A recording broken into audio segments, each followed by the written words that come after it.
So what I'm going to be going through is an overview of the California Voting Rights Act and the process that the public is going to see and that you are going to be involved in. Um, by way of background, Redistricting Partners is a firm that has done dozens of conversions for agencies that are going from an at-large election system to districts under the California Voting Rights Act. This includes cities, community college districts, school boards, other agencies, even some agencies in your area that are having to go through this process. We also are working on this contract through a partnership with the Foundation for California Community Colleges that is facilitating this contract. And so we're working with them. And we also have a partnership with the California School Boards Association, something similar, to be working on K-12 redistricting. The primary team you're going to be seeing here is going to be me and Sofia Garcia. I'm the owner of the company, and I've done a lot of work in redistricting and CVRA conversions. Sophia is new to the firm. She's been with us for a few months now, but her background is in doing this work, but doing it from the viewpoint of organizations that are working to try to get community engagement in the districting process, get organizations to be involved in their local city, county, community college district, school board redistricting processes, and to advocate for those local communities of interest. So she brings a real, powerful experience that will serve the district well as it's going through this process in a real open, transparent manner. The California Voting Rights Act, I'll go through some of the basics, but I'm also going to discuss some of the terminology around districting, redistricting, what gerrymandering is, get into some of the principles around kind of the traditional criteria, they call it, which is how districting should work, and then go a little bit into district population and composition. So first off, under the California Voting Rights Act, at large is defined as any kind of election system that doesn't elect trustees in a single member district where only the residents of that district vote for their representative. The Education Code gives a couple different definitions, but for the California Voting Rights Act, we're talking about this definition of at large. Racially polarized voting is another piece of terminology you see in the California Voting Rights Act that has a slightly different definition than where it's normally seen in federal Voting Rights Act cases. In California law, racially polarized voting is simply the patterns of voting that are different between members of protected classes based on race, religion, ethnicity, language, and those are the majority in an agency. So that racially polarized voting definition is more liberal in state law than it is in federal law. In federal law, it's much more focused on the fact that these polarized voting patterns inhibit or dilute the voting power of a protected class and the ability to give back to that protected class that power and have a remedy within a system where you're creating majority minority districts. California Voting Rights Act reduces that threshold and says that you have to convert if you have a underlying protected class that can influence the outcome of an election. They don't put a numeric value. Majority minority, at least on its face, seems as though it has a numeric value, 50% or more. Ability to influence an election might be different in different areas. And so the courts and the state haven't pinned down a specific number for that. The CVRA also changes the incentives for attorneys to go to a district and claim that they're in violation. It guarantees them reimbursement of their legal costs. The only modifier of that is that if the district is to convert under the quote unquote safe harbor provisions, they can go through a process that's a little bit different, requires certain transparency measures, and they can, by doing that, reduce their threatened legal fees to no more than $30,000 that is adjusted to inflation. So when we're talking about converting, we're going to districts. This process of districting is simply establishing the election boundaries and that only the people who are living in that district get to vote for their trustee, and then also coming up with the numbering and election order of those districts for the upcoming elections. Uh, it can be thought of as something that actually only takes effect on election day or election month, since we're in California. What it does not define is how you want to govern yourself. It does not define how district services are going to be allocated. It does not have to change the culture of the board of trustees and its relationship to the entire needs of the entire district. It is, like I said, an election method, not defined as a governance method. Now, oftentimes you're going to catch me through this process talking about redistricting when I'm really talking about districting. Redistricting is kind of the lay term and more of an umbrella term. But when you think about it specifically, redistricting is the redoing of districts every 10 years for the purposes of balancing population and meeting other criteria that we'll get into.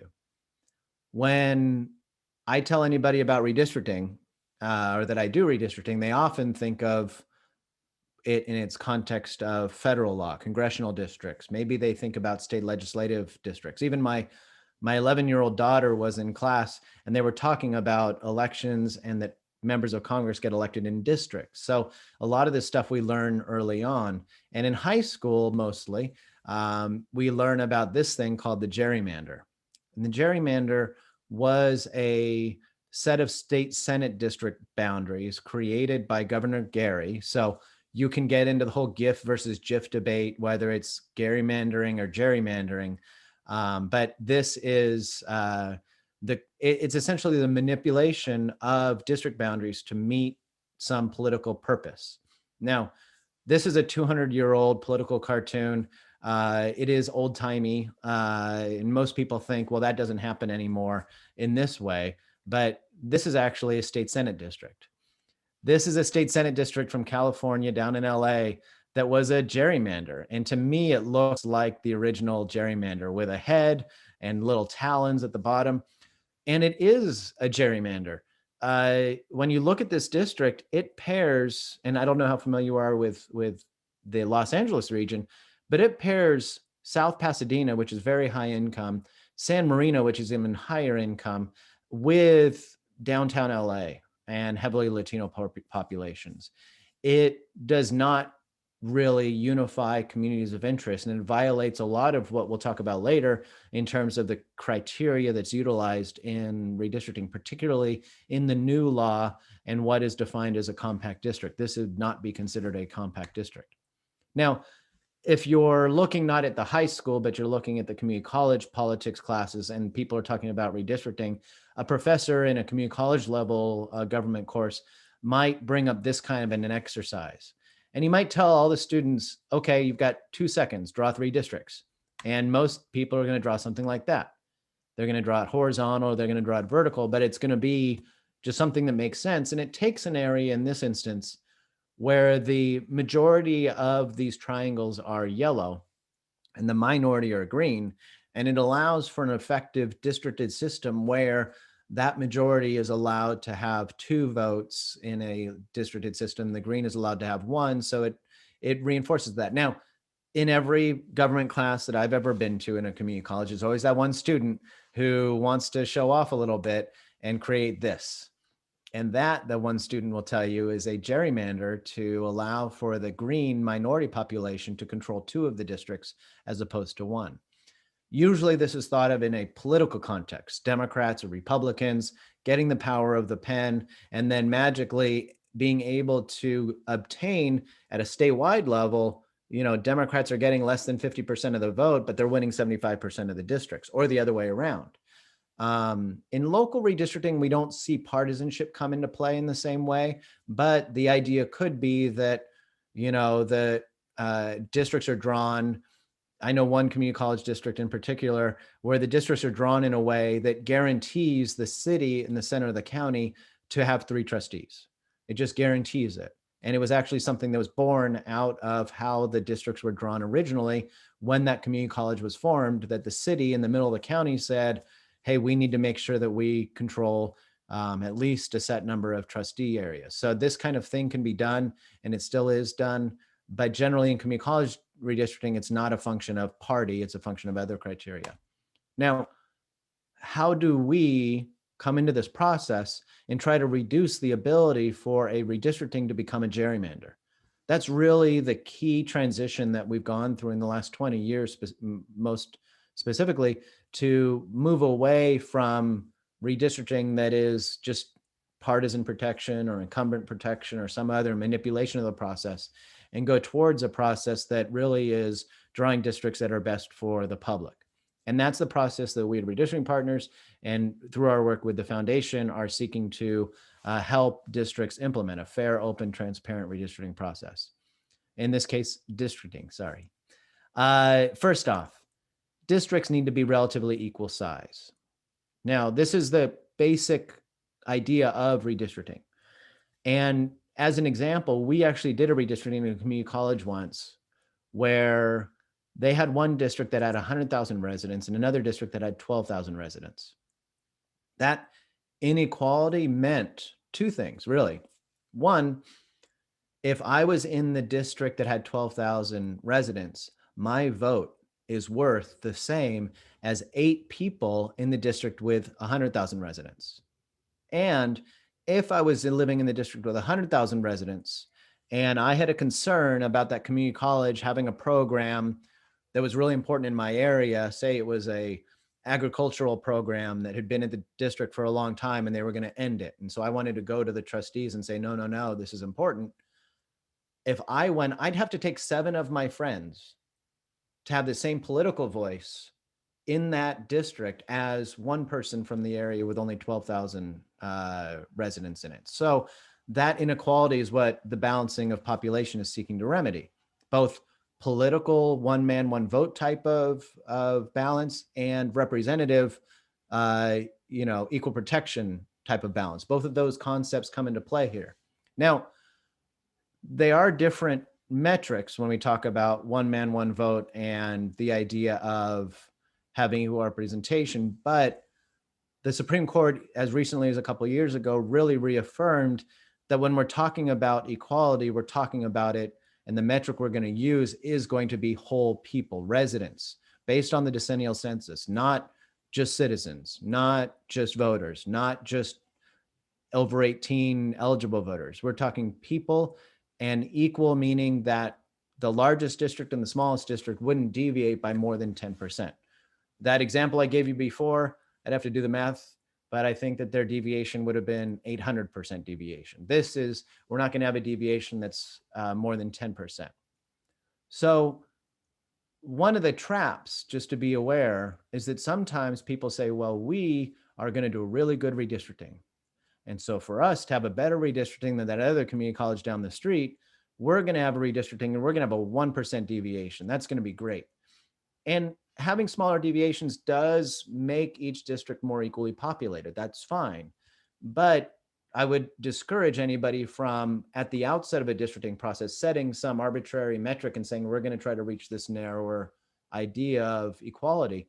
The reason being that in order to do that, you might have to do other things like split a neighborhood or reduce the voting percentage of a protected class in a district, or even violate the Federal Voting Rights Act to make everything 1% deviation isn't necessarily going to be a good trade-off. So at the outset, 10% deviation, and the board should think about this as a buffer that it's fine to utilize the entire space, especially if in doing so, you're able to create districts that are fairer in other ways. And if you had 4 plans that are all equally fair and one had a 1% deviation, you said that's the one we want, that's totally acceptable. But not to start with the idea of this metric just because it's easy to understand is the most important one. Contiguous is something else in the districting process. It seems really binary. You say, okay, here's this little green blob Paul has on the slide, and it's not contiguous. And that's true. However, in some agencies, maybe the agency itself has non-contiguous parts. The Catalina Island is not contiguous to LA County because it's an island. But for the purposes of redistricting, we'd say it's functionally contiguous to LA County. There are other areas that are literally contiguous, Like my house is literally contiguous to a house that's, you know, 300 feet from my house, but it's actually separated by a railroad track. And to get to that other house, I would have to go, you know, drive a mile, cross a freeway, come back, go through another little town, drive through a little downtown area and get to that other house. So if I'm not, I can be contiguous from a satellite photo and still not be functionally contiguous because of the way that the district is and the geography of the area. So when we talk about contiguous, sometimes somebody will say, well, I don't think that's really contiguous to this other area. And what they're meaning is that it's not functionally contiguous to an area. Communities of interest is a big banner, and it's why we do a lot of outreach. There's two types of communities of interest to think about. One is the protected classes, the Voting Rights Act protected communities of interest, largely Asians, African Americans, and Latinos. But in California, you might have other subparts of that. Like you might have in Glendale, where I grew up, a heavy Armenian population.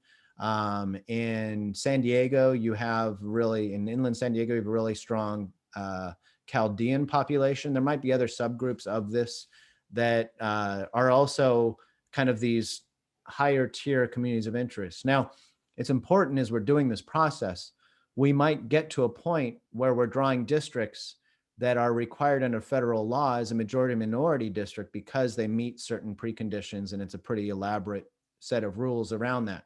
And in those instances, you can say, this is a district that is a Asian majority minority Latino district, or this is a Latino majority minority district. But you also at the same time can't draw another district that isn't a Section 2 required Voting Rights Act district and say, oh, that's a Latino seat. The reason being that you can't use race as a predominant criteria in redistricting, except in those instances where you have that Section 2 requirement. So there's a little bit of a cognitive dissonance between in redistricting, where you in some cases might need to look directly at race, and the vast majority of other cases where you can't. And one of the best legal minds in redistricting, Justin Levitt, basically says, think of drawing districts with race into consideration as your speedometer when you're driving a car. You might be in a situation where you need to draw a district with a certain element of its racial composition because of federal law or something else.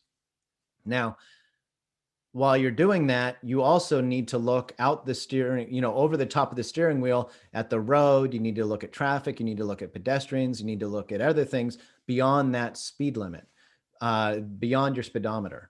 So race is something that you need to look at and be cognizant of, but you have to make sure that it's not the only thing. Just like if you're driving your car and it was 35 miles an hour speed limit, you wouldn't spend your whole time just staring only at the speed limit. You have to look around you and at other elements as well. The other communities of interest that come into play beyond the Federal Voting Rights Act and other racial considerations is things like the student population, the industries that people work in certain parts of the district. If it's a downtown area or a rural area, an urban area, like I mentioned earlier, agricultural versus other interests might come into play. Homeowners versus renters might come into play. So there's lots of things that will be other communities of interest. And for this, we really want to listen to the public and try to get a sense of what those communities of interest are and how they relate to the work of the district. And that last part is important. A community of interest in the county redistricting, or the city of San Jose redistricting, or the Santa Clara Valley Water redistricting might not be the same communities of interest as your redistricting. Somebody coming forward and saying, in my community, there was a program that was really important to my industry and it's gone now. That's my community of interest, is people who care about this program. That isn't something that the water district, the city, or the county are really going to be tuned into. At the same time, somebody with higher water rates, or that has a septic system, a sewer system instead of a septic tank, those things might be important in a community services redistricting or a water district redistricting or something, but aren't going to really matter to a community college. So there's a idea of a community of interest and then how it relates to the district. Following existing boundaries is another one, like drawing districts that are cognizant of the underlying cities, underlying K-12 school districts or other agencies is a key criteria. And then finally, keeping districts compact. Compactness is not just small. It means more sphere or square-like. It just means that, and it has a ton of definitions. Some of the definitions in federal cases have to do more with like mathematical equations for what is compact. The state kind of has shoved those to the side and doesn't really utilize those. There are other criteria in some states and localities that say they want to look at the number of kinks and bends, like this shape that I have here that doesn't look compact. It looks like some kind of bat signal. Those are not used in state law. There's actually a state that we're doing some work in that has in their constitution that districts will not have funny shapes. And we're not the funny shapes police. We're not determining whether or not something is funny shaped in California. These are criteria that are used around the country and that people might almost mistakenly bring up in the process that we're doing, and that's fine for them to bring that up. But the real criteria we're using is a new one in California that districts do not bypass nearby population to go get more distant population. It takes a second to like digest that and think about it. First time I heard it, I was like, what did that person just say? Not advantaging or not preferring far away population in favor of nearby population. So let's look at this in some examples that I think illustrate it, because I think the words, for me, it's always kind of a little challenge to understand it that way. So here's a city. I won't call out what city it is. And if you have good eyes, you might be able to read the label. But in this city, you have this little area A. And this area A, to me, has two nearby population centers. And these nearby population centers all kind of are kind of neatly nested next to each other. They're all on one side of a highway, you can see. And they all, if you actually look at the streets, the way they're laid out, are all kind of interconnected. Now, I believe that these would be considered nearby populations. However, this redistricting that was done before this definition in state law, and was one of the reasons why the state law was written, looked at that area D way over on the other side of the freeway, and they said, oh, look at area A and area D, and they did this little jog to get across and connect A and D. This was a gerrymandering. They were not drawing a compact district. It wouldn't have been compact from those other metrics either. But most importantly, it drew a district that favored a far away population over other nearby populations. Here's another one. I'll go quicker on this one, but you have a city redistricting. Yes, this is an actual redistricting plan. And in this redistricting plan, you have area A, which is a community, and area B, which is way far away and its own separate community. And they decided to do this little jog, skip, and move around to take A and B and put them in the same district. Now, this is clearly violating the compactness measure in California, and I think any compactness measure you could envision. And in addition to that, it violates one of these other things we talked about, which is keeping together communities of interest. And it takes one neighborhood essentially and divides it into 4 districts. That would not be something that would be considered anything but a gerrymander. One last one, just to go through an example again. This districting plan has 4 districts that look really compact and one that looks kind of like a machine gun to me. I mean, it's kind of a weird shape. And so people might say, well, look at that. There's another one Paul's going to point out, and he's going to say A and B are close by each other, but that C, that's far away. Maybe that's not compact. But when I talked about having multiple competing criteria, this is an example where A and C are connected. And in fact, there's a railway line between this district and the districts to the north.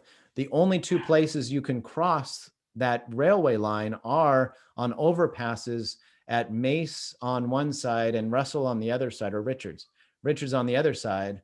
And so in a way, this district is balancing 2 ideas, needing to be contiguous, which it is, and needing to be compact. It is less compact by the mathematical measures, but by our measure, it is compact and contiguous. So the CVRA requires us to use not only these traditional criteria, but also to use a process. That process requires 5 hearings, 2 before you draw lines, 2 after you draw lines, and then 1 on an up or down vote on a final plan. Now, this is under the California Voting Rights Act, and it's required for every agency that's doing this transition. At the same time, state law passed the Fair Maps Act, which actually only applies to cities and counties as a real statute on top of them, but becomes kind of trickles down to other local agencies to try to, as best they can, follow these principles as well, the Fair Maps Act. And that would include additional transparency and openness in the process, like having information on your website, having it easy for people to find hearings, having time certain meetings where your redistricting subject is coming up, reaching out to local newspapers and doing some engagement with the community, and not using incumbent candidate address or any address of any individual as a criteria or a community of interest, and not drawing lines that advantage a political party. And when we look at the jurisdiction that you're in, this is a map I believe we got from your website. We also have this in the census geography. You have a lot of these underlying governmental boundaries. You have a lot of the things that I've talked about in terms of freeways that might act as ways that communities are divided, other physical geographic features that might act as ways that the district is naturally divided. So any of these criteria or combinations of those criteria and what we hear from the community in these community of interest outreach hearings can be utilized as means for developing draft plans. Now, the district as a whole right now, what we see in the American Community Survey estimated population data for the district is 433,000 or roughly 434,000 population. That will change when we get the final data from the census in late September. But based on what we're looking at right now, we would estimate that you're going to have around 85,000 residents in each district. There will be some buffer, obviously, 10% buffer between the largest and smallest district. Balancing the district population is one criteria, but that balancing population and looking at the ethnic population as well is a second criteria that we're going to follow. And we have 3 populations that we generally look at from the American Community Survey, and they are the citizen voting age population. You'll hear me just calling it CVAP. The CVAP in the district breaks down as 8.3% Latino, 35% Asian, and 1.6% Black. Now, this is not going to be that same share all across the district. It's not going to be evenly distributed. So as we get into the districting process, we will identify where some of these areas are the most concentrated and look at the potential that there would be a need to draw majority and minority districts, or where districts could be drawn where a community would have the ability to influence the outcome of an election based on their density within the citizen voting age population or eligible voter population of a district. We haven't drawn those lines yet.